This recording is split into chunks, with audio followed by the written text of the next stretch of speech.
You sat in that chair longer than anyone should, waiting, watching the seconds become minutes, the minutes stretch into hours, and the hours bleed into days. At first, you thought they were just late. Maybe traffic, maybe life got in the way. So you waited, kept your hope warm like a candle in the window. But the door never opened, the footsteps never came. The phone stayed silent, and in that silence you learned something dark. Absence has a sound. It's the loudest thing in the room when you're the only one in it. It's the echo of your heartbeat, wondering why it's beating for someone who forgot you existed. There were messages you didn't delete, not because they mattered, but because they hurt just enough to remind you that they once did.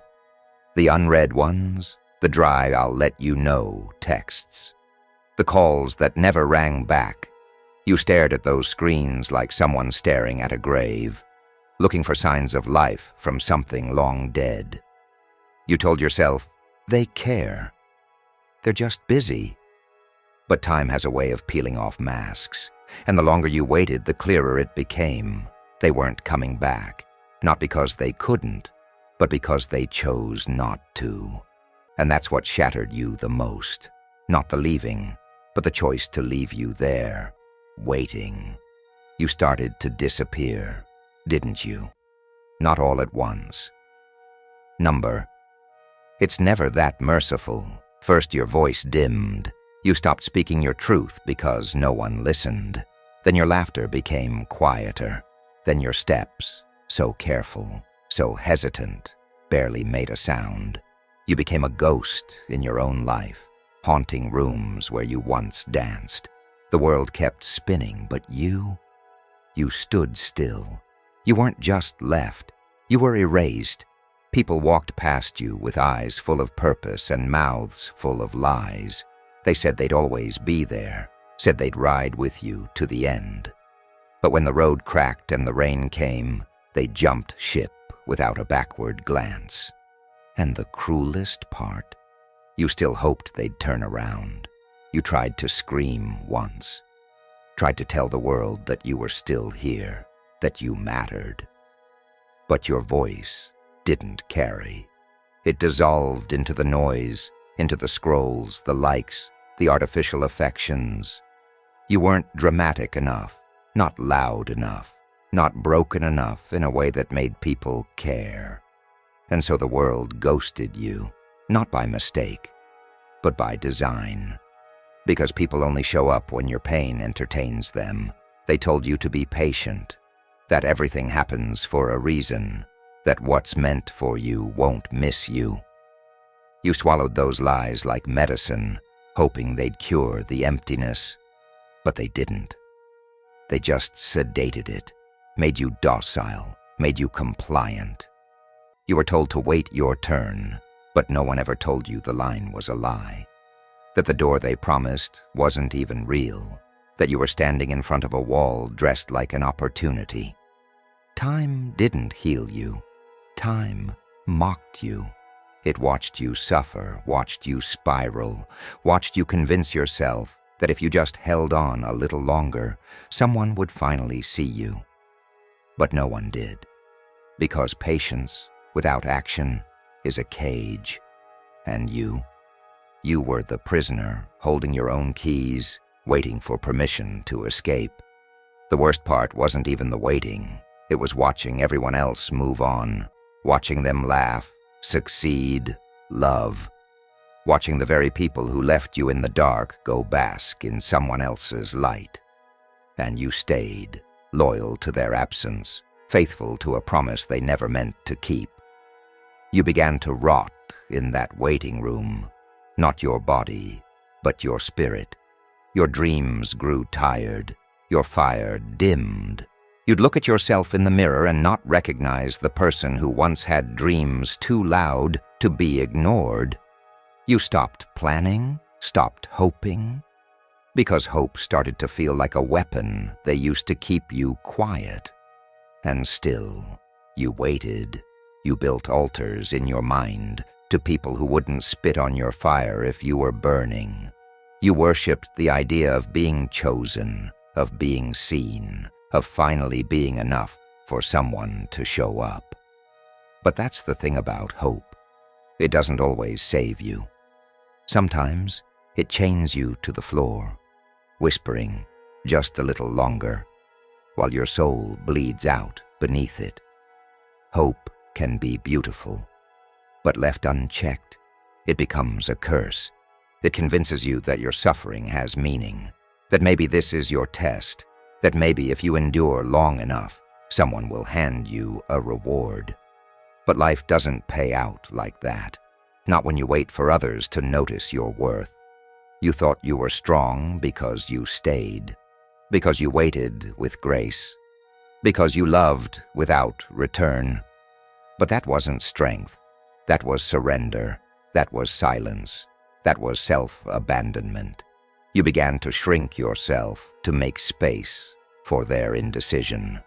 You erased your boundaries to accommodate their absence. You twisted your heart into knots, trying to understand why you weren't enough for them to choose you. But you never asked the right question. Why was it so easy for you to choose them over yourself? And so you sat, day after day, heart cracking under the weight of maybes and almosts and someday. You were faithful to people who were allergic to consistency.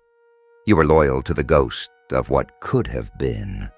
You drank the poison of false hope every single morning and called it love. But deep down, something started to change. The silence became unbearable.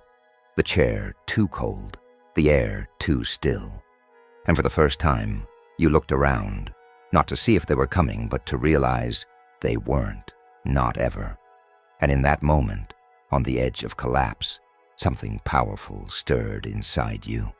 It wasn't joy, it wasn't peace, it was rage. A flicker at first, just a spark. But you felt it, deep, ancient, righteous, because you finally understood. You weren't waiting on them. You were waiting on you. Something inside you cracked, and it didn't sound like weakness. It sounded like thunder. After all that waiting, all that silence, all that drowning in the stillness of maybe someday, something finally snapped. But not in the way you feared. You didn't fall apart. No, you caught fire. It started small, a pulse, a tightness in your chest that said, "This isn't right." A heat in your gut that whispered, "Enough." The same heart that had once begged for breadcrumbs now clenched its fist. The same voice that once asked, "Why won't they choose me?" now growled, "Why did I ever choose them?" You had tried patience. You had swallowed silence. You had let yourself be forgotten in the name of love, loyalty, and hope. But now, every second of waiting turned into fuel. And that rage, it wasn't chaos, it was clarity. You weren't born to sit quietly in the shadows of other people's convenience, and you damn sure weren't put on this earth to be someone's afterthought. You started to see them for who they really were, no longer through the lens of who you hoped they'd become, but for what they truly were. Manipulators, pretenders, cowards. They played the victim to keep you guilty, played distant to keep you desperate. They knew exactly how long to disappear before reappearing just enough to keep your hope alive. Not because they cared, but because they loved the control. They got drunk on your waiting. They fed on your loyalty like wolves in sheep's clothing. They weren't confused. They were calculated. You gave and gave, while they took and measured how much more they could get. They breadcrumbed you, kept you just hungry enough to stay, and you called it love. You called it miscommunication. You gave them the benefit of the doubt long after they deserved the doubt to be a death sentence. They weren't loyal to you.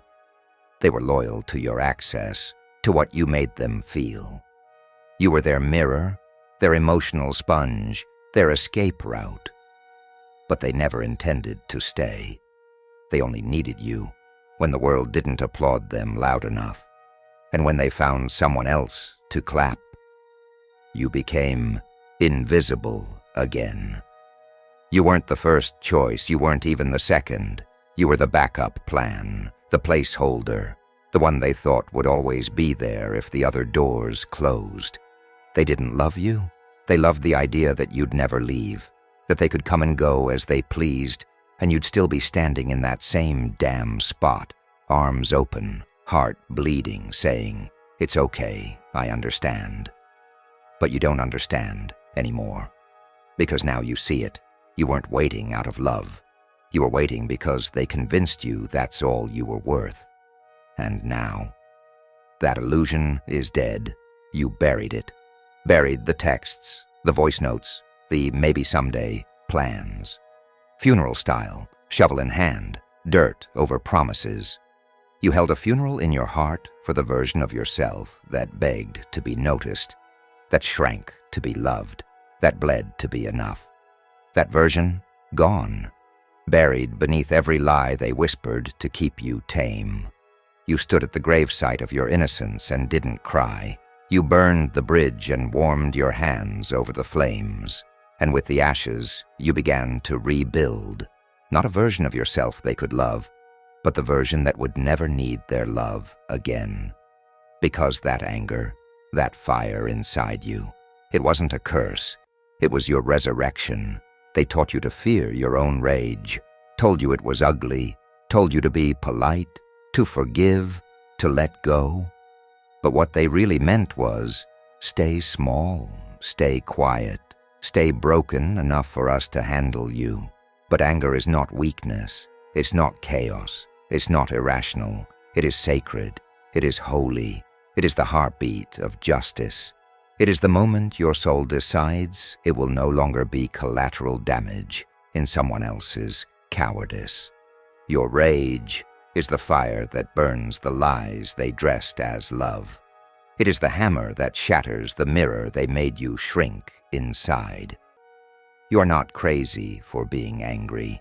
You're awake. And now you use it. You no longer cry when they ignore you.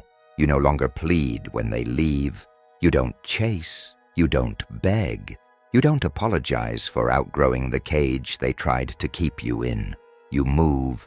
You act. You build. You walk away. Not just from them, but from every version of you that ever doubted your worth.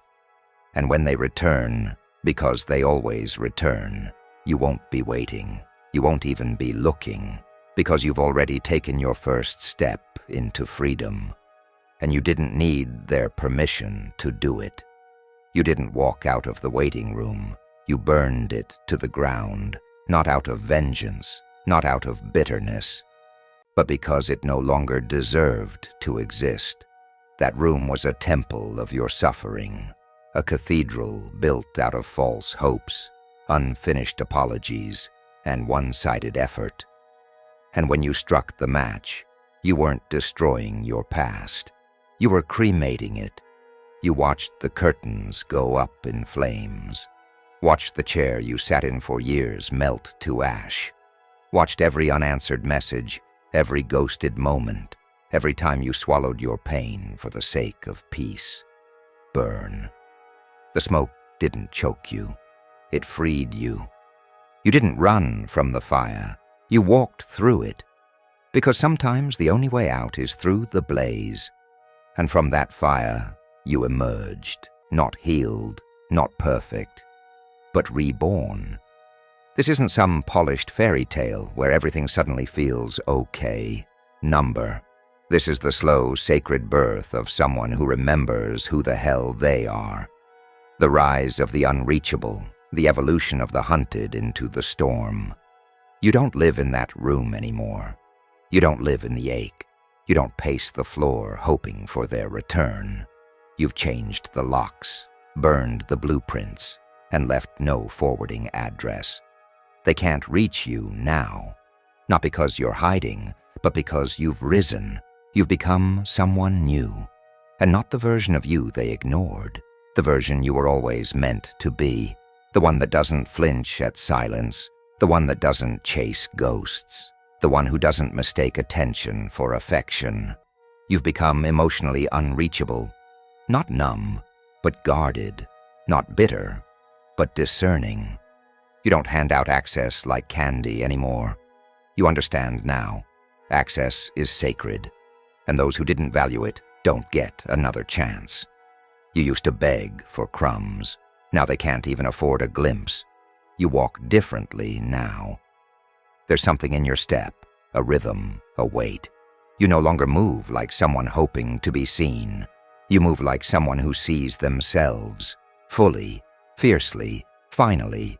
You dress differently, not for approval, but for power. You speak with less words and more meaning. You look in the mirror and don't ask, "Am I enough?" You ask, "Who's brave enough to stand next to me?" They don't recognize you now, the ones who left, the ones who played you small, the ones who swore you'd never rise. You used to shrink to make them comfortable. Now your very presence sets off alarms in the minds of cowards. You're not chasing anymore. You are the chase. They can feel it, in your silence, in your absence, in your refusal to explain, justify, or return. You've become the storm they tried to prepare for but never truly believed would come. You are the reckoning, but not the reckless kind. You don't destroy, you transform. You carry chaos in your chest, not to tear down, but to rebuild what they tried to shatter.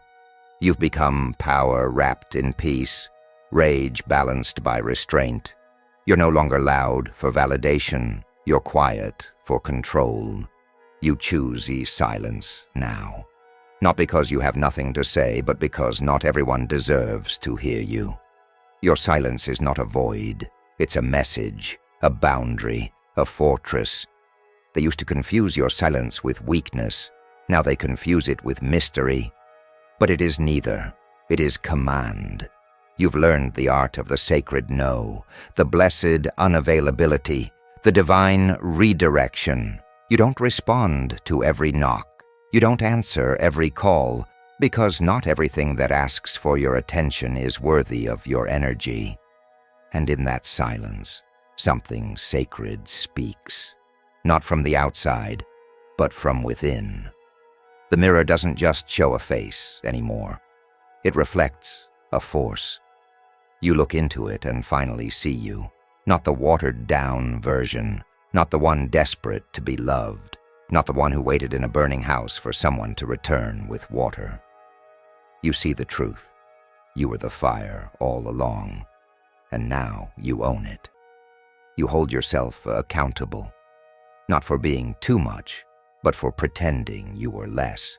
You take responsibility, not for what they did, but for the times you stayed when you knew better, the times you begged instead of walked, the times you silenced your own voice just to keep someone else from leaving. No more. You forgive yourself, not because you were wrong to love, but because you forgot that love starts at home, with you. You reclaim your worth not through their validation, but through your vibration, through the energy you carry, through the way you show up, stand tall, and take up the space you were always afraid to occupy. You are no longer the version of yourself who asked for crumbs. You are the storm, you are the silence, you are the mirror. You are the fire, and they can't reach you anymore. Now they're knocking, the same hands that once let go of you without a tremble, now tremble as they reach for you again. The same mouths that fell silent when you begged for answers, now flood your inbox with, "Hey, how have you been?" as if time erased the echoes of their absence. It's almost laughable, almost tragic, how quickly the tables turn when the game is no longer yours to lose. You see, once upon a time, you would have rushed to open the door. You would have seen their name light up your phone and felt your heart explode with fragile hope. You would have practiced your smile in the mirror. rehearsed how not to seem too eager, too wounded, too desperate for closure. But that version of you died in the fire you walked through. Now when they knock, you don't move, you don't look, you don't ache. Because they're not knocking for you. They're knocking for the access they once took for granted. And that door? It's not just closed, it's gone. You've torn down the house they thought you'd always stay waiting in. The numbers changed, the locks are different, the lights off. You're not home, not because you're hiding, but because you've outgrown the address they abandoned you in. Let them knock. Let them wonder what silence sounds like on the other side of desperation. Because too late isn't just a phrase, it's a beautiful sentence.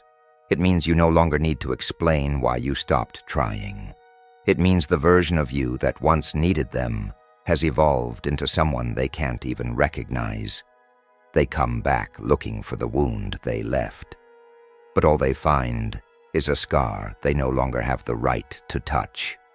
Because healing didn't just patch you up, it rebuilt you. You walk differently now. Your eyes are sharper, your heart no longer bends toward apology, and your soul doesn't shiver when someone threatens to leave. Because you know better now. You know that anyone who could leave you in ruins and come back expecting a welcome was never worthy of being welcomed at all. And still, they wait. Oh, how the silence tastes when it's no longer yours. Now they're the ones refreshing their screen, waiting for a reply that never comes, wondering if their message even reached you, wondering if you still remember how they sounded, how they felt, how they used to linger in your memory. You don't, because you've learned the power of letting them starve. Starve on silence, starve on your absence, starve on the realization that what they discarded became sacred the moment you took it back. You used to ache in the quiet, thinking it meant you weren't loved.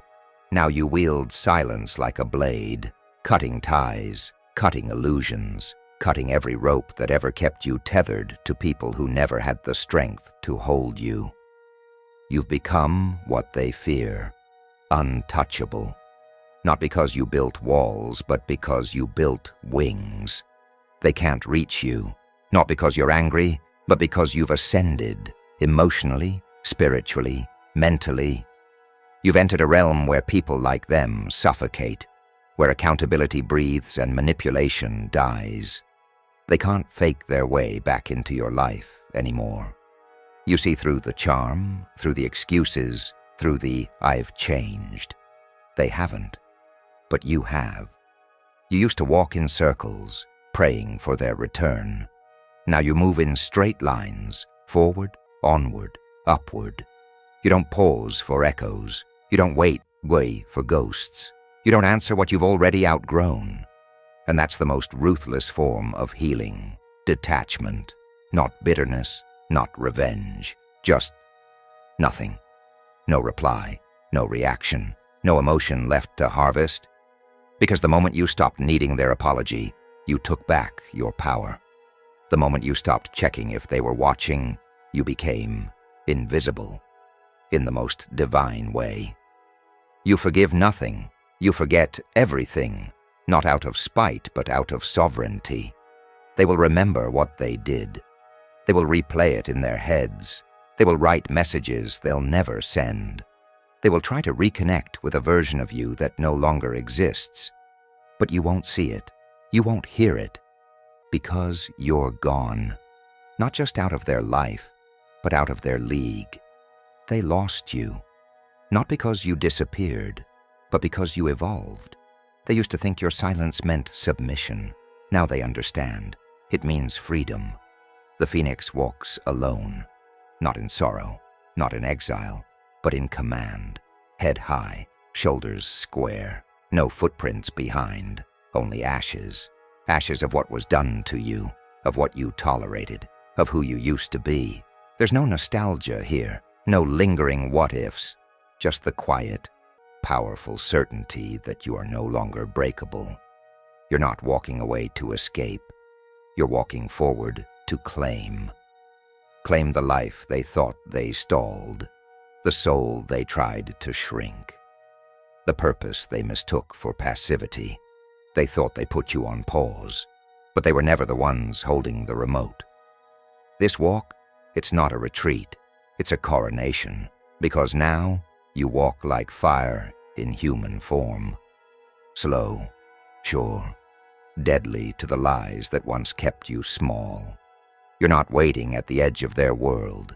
You're building your own, one they can't enter, one they can't even understand. This rebirth isn't about healing so you can return. It's about rising so high they vanish beneath you. You're not here to prove anything. You are the proof.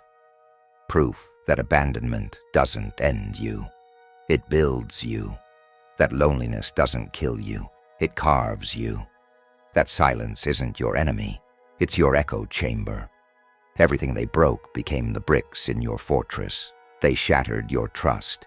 Now your boundaries are titanium. They stole your time. Now your schedule is sacred. They buried you in doubt. You sprouted roots so deep, no storm can touch you. You were not destroyed. You were forged. Every cold night, fuel. Every unanswered call, armor. Every moment you sat, heart in pieces, wondering what you did wrong. It taught you the one truth they feared you'd discover. You were never the problem. You were the portal. And now you guard that portal like a god. There's no need to explain anymore.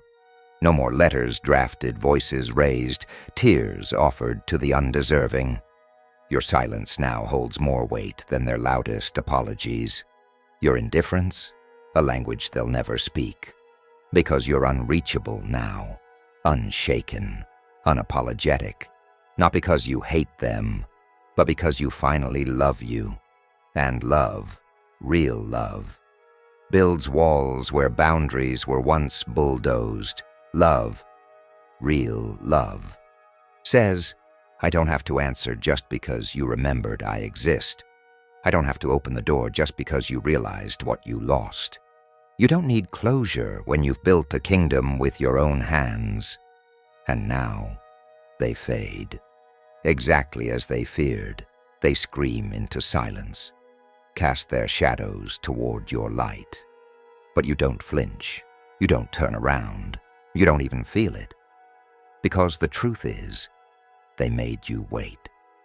But now, they watch. Watch you glow, watch you grow, watch you go. They witness your flight from a distance they can't cross. A distance you didn't create out of cruelty, but out of clarity. That distance is sacred. It's the space between the person who begged and the one who rules. Let them fade, because their relevance was tied to your longing. Now that longing is gone, so are they. And in that final silence, there's no regret, only release. You live better now, softer but sharper, wiser but wilder. There's no need to prove your worth to anyone who couldn't see it the first time, because you know what they never did. You were never behind them. You were never beneath them. You were the exit all along. They didn't walk away from you. They walked away from their way out, from the one who would have held them through the storm, from the one who would have loved them past their damage. They thought you'd always wait. They were wrong. You didn't disappear. You transcended. You didn't get quiet to punish them. You got quiet to find yourself. And what you found was immortal, a self built not on their validation, but on your resurrection, a self no longer concerned with proving anything to the ones who lost you, a self so untouchable that even memories of you feel like prayer. So when they think of you now, and they will, it won't be with ownership, it'll be with awe. They'll whisper your name like a warning, like a myth, like a lesson, and you'll keep walking, not away, but forward, and higher, always higher.